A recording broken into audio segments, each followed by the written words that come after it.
This is Red, White, and Bluegrass. In January, lawmakers will get to work passing the next two-year state budget. The Kentucky Department of Education says its total P through 12 state education budget is more than $5.5 billion. $2.4 billion is budgeted for SEEK. That's the algorithm that determines how money is distributed to schools. The average spending per pupil is $18,522. Generally, education funding is increased from budget to budget. The 2024 budget bill, House Bill 6, increased SEEK by 3% in the 2025 fiscal year and was increased by 6% for the 2026 fiscal year. Now, laying out all of those facts and figures, it may be tough to really, digest on its own. But as we start, putting the budget together, when we're talking about numbers in the millions and billions of dollars, it can be a little bit hard to kind of wrap your head around what you're really budgeting. But let's at least start with the education numbers. With the funding going up year to year, would you expect as large of an increase, that 3 to 6% going into this next budget year, or could it be perhaps a little less dramatic? I mean, the number one question we always try to address in the budget is, are we funding things adequately? We saw a huge increase, 3% and then 6% on top of that last budget session. I think you're going to see us focus on making sure money's getting into the classroom where it needs to be spent, making sure that the priorities through the Department of Education are on reading, writing, arithmetic, civics education, and making sure that the money follows that.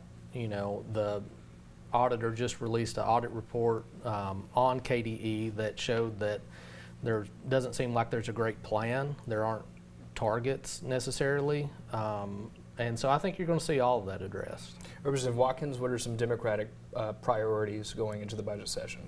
I will say for me, the sort of big picture item is universal pre-K, pre-K for all.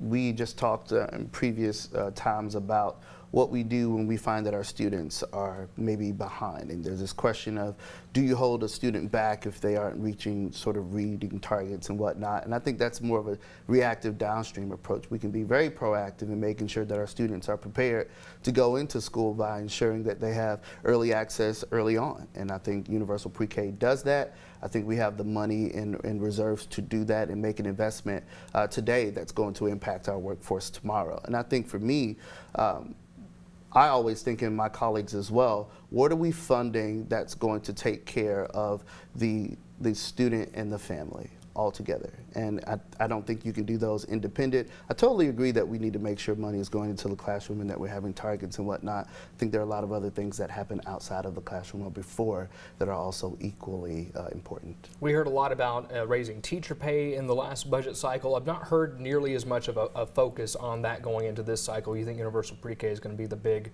target for your side? Definitely going to be the big target. I think it's something that we can do that's going to benefit the entire state, and it's something we need to think about now if we want to make sure that we are competitive moving forward down the road. What are your thoughts there, Representative Bray? Look, there's not been a plan presented on Universal Pre-K. Our districts aren't ready for it. Just the capital construction that it would require across the state is mind-boggling because we don't have facilities ready for it.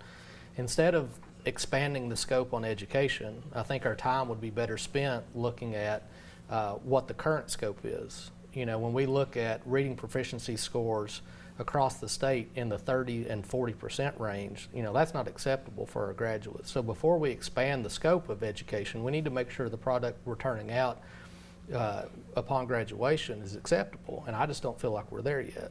When you look at the auditor's report on pre-K, the pre-K system we have now, they don't show any kind of correlation between kindergarten readiness and the pre-K system we have. Even amongst the highest ranking pre-K schools, there's no correlation with kindergarten readiness. And so until there's some kind of data or a firm presentation on why we should be looking at this and how we're going to fix the existing problems we have, expanding the scope just doesn't make sense to me. Alrighty guys, that's all the time we have.